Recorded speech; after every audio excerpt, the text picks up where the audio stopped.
All right. Hello, everybody. Welcome back. Let's talk about some of the jokes in this movie. Yes. And references that people might not understand. Yeah. So there were three things I had to look up in this movie during the course of it. One was this Japanese like soup base that you can add to like ramen and miso to make like good broth that they saw sold in like a vending machine, and they were like, oh my god. And then one of them was asked, they're like, do you just drink it like that? It's fucking soup base. You don't believe me. Yeah. And then they referenced the Japanese singer. What was her name again? Let me find it because I don't want to. Crazy girl. No, because she's really famous. Yeah. So I don't want to. Kobayashi? Yeah, Kobayashi Sachiko. Yeah. Sachiko, who is a really well-known Japanese actress. Yeah. And then the other thing I had to look up was the garbage nets. Yeah. For the rabid crows and stuff in Tokyo. The rain Yeah. twice actually. Yeah, the Once Sadako. to say that Jesus underwater would look like that. The next time when Buddha undid his hair. And he looked like Sadako. Yeah. And we already talked about the Kamen Rider references. There's a couple. One of the kids makes a reference to it, and then they actually full out say it. And there was the Matrix joke, and there was the tatami joke about laundry and tatami, which I think sound the same. Yeah. Not that I know the word for laundry, but that's what I got from the joke. Yeah. Santa joke. There's a lot of Santa jokes. Like Santa's kind of hilarious in this. And there are plenty of religious jokes in this show, obviously. Yeah, and apparently all of their T-shirts that they wear, Buddha hand makes them, like screen printing, but they all have references and like jokes to their individual religions. Like the one we saw at the end, he was wearing said like the 3 treasures of Buddha or something on his T-shirt. Yeah. And there was that dude at the convenience store who was like, they thought he was figuring out who they were, and he was like, where'd they get their T-shirts? Yeah. Yeah. Oh my god. And the sales, the rabid old Japanese ladies at sales at grocery stores. Yeah. That was a big one. All the I'm not going to say that, but at least all the old men that are in the bathtub and in the sauna. This series is remarkably, or not the series, this movie is remarkably Japanese. Yeah, it's incredibly Japanese. Like you either have to like have kind of a basic grasp of a lot of like Japanese jokes, or like I think just that like if you watch enough anime, you'll get a fair bit of it. Yeah. But if you're like, I feel like to get the full experience, you really need to be actually Japanese in that culture. Yeah, really like get a good grasp of it all. Like we definitely missed some of the like puns and wordplay, like for sure. Yeah. You know, there was just no getting around it. Like we caught tatami because they made a big deal about it, but if they made any other wordplay and jokes, the we subtitles didn't really catch tried their best to localize that into something like laundry, mat, laundry, mat. Get it? Laundromat? Yeah. Matter, and it's like Yeah. They really tried to keep the puns going at the subtitle on that. Yeah. I feel like we missed a few that weren't as we couldn't catch them wasn't all. the scene. Yeah, we couldn't catch them all. The chicken and the turkey. Oh my god, yeah. Every time Jesus said there was something he wanted for dinner on his birthday, like first a chicken showed up at the door and then a turkey, and then he said something about beef, and Buddha was like, no! Yeah. I don't want our door broken down, because Buddha can't handle meat, so he can't cook anything with it. Right. And then he was like, I'll make you fried chicken from soybeans. Yeah. Yeah. It was wild. There was a lot of like Japanese humor. Yes. But there was enough that if you watch like a fair amount of anime, you can understand definitely some of it. You'll get a lot of it. So long as you were on silent earlier. Jesus! This is the 3rd time. Yeah. Your phone silent don't work. No, I just clicked it back onto silent. I don't know why it's going off silent. Am I like doing that unconsciously? Probably. But yeah, no, it's you'll get plenty of it if you've seen enough anime. And even if you haven't, like I was easily able to look up the 3 references that I didn't quite get. If you're really interested in knowing what they are, and even the Sachiko Kobayashi, like I knew that name. I've heard of her before. I just didn't know like exactly at the time, but I have heard of her before. So, I mean, though, 10 out of 10 for like a funny movie though. I mean, it would have worked better as an episode format, but they did only do a movie. I will find the drama and watch it with Nick Nack, and I swear to God, we're gonna come back and do like a talk no jutsu on it or something. Swear to God, I am so obsessed with finding this drama now. 3 seasons of this 3 whole seasons. in live.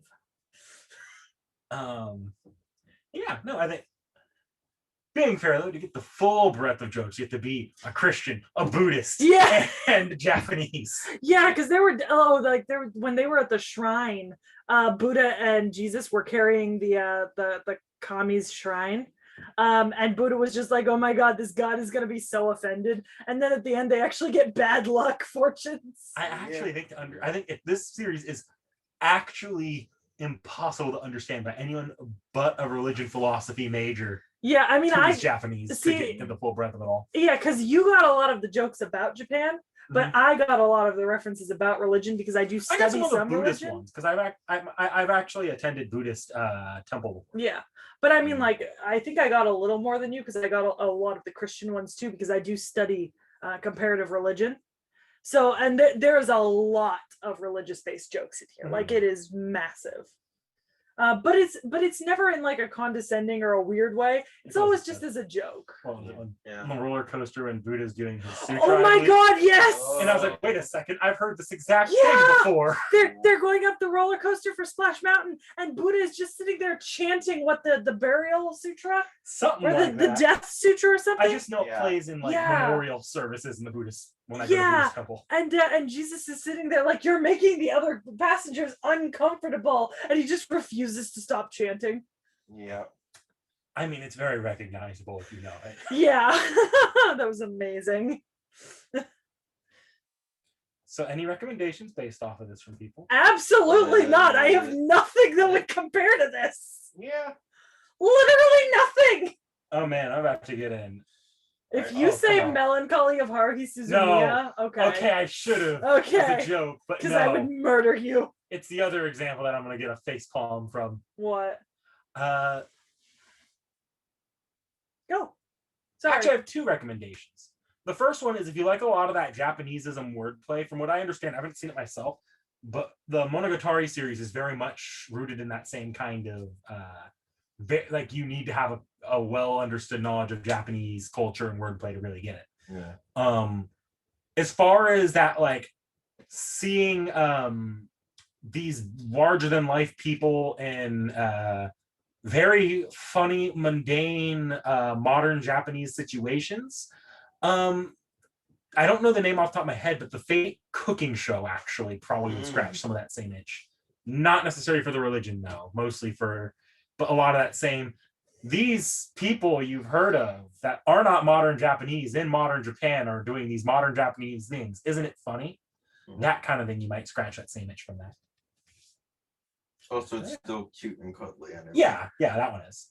Okay, I do have a couple suggestions. 2 of them are not related to the whole spiritual aspect, but they go with more that this would be a great weekly. So one is a Torigakari ni 1 point advice, which is about this dude who looks really scary, but he gives out like, and it's like super short manga chapters, like 3 or 4 pages, but he like goes around and people are scared of him and he gives out advice like how to get stains out of clothing or how to cook something. And then another one is Goku Shufudo, Way of the House Husband, which has an anime, and it is short in episodes. They're like 3 to 10 minutes, and it's just kind of little tips and like funny jokes and tricks. Yeah. But I just realized I have one thing in particular. I'm going through my list to see if I can find the exact thing before I. So give me a second because I have an idea.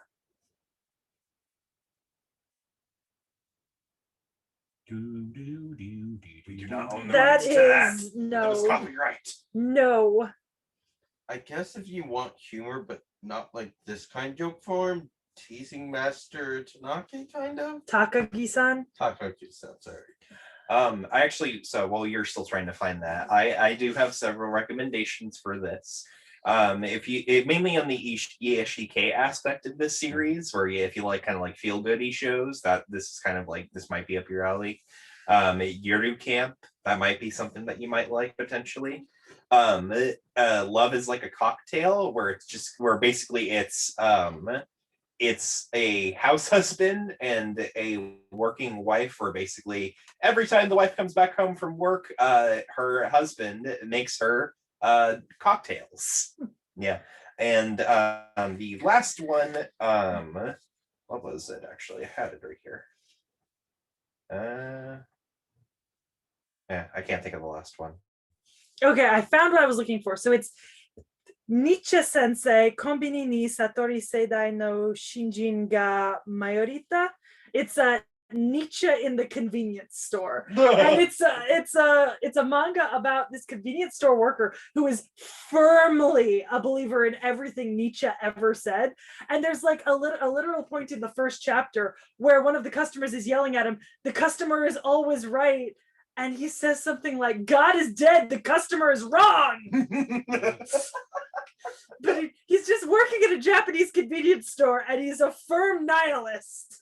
Okay, if you really hated this movie somehow, I don't know how that's possible, and you're sitting there shaking your fist at the concept of religion in anime, I can highly recommend Castlevania. Okay, yeah, that's fair. That's fair. Oh, I remember what the last one I was trying to recommend was. It was Tanaka is always listless. That's another. Oh, Tanaka-kun is that always one. listless. I've seen that one. It's yes. good. Yeah, I mean, but this is a very Iyashike vibe. So really, if you're into that kind of show, any Iyashike will work pretty well for you after this. Yeah. But those ones in particular have very similar vibes. Yeah. I'm talking about Castlevania there because I disagree. No, outliers are dropped. Oh, you're swinging your hands around like you meant everything I said too. Anyways, with that being said, next week we're going to be finishing out the season. Lupin the First, I believe, is our final movie. Yes, Yeah. which is a stupid ass name. I kind of love how stupid it is, to be honest. I know, but we'll see you then for end of season. See you guys. Try harder, everyone.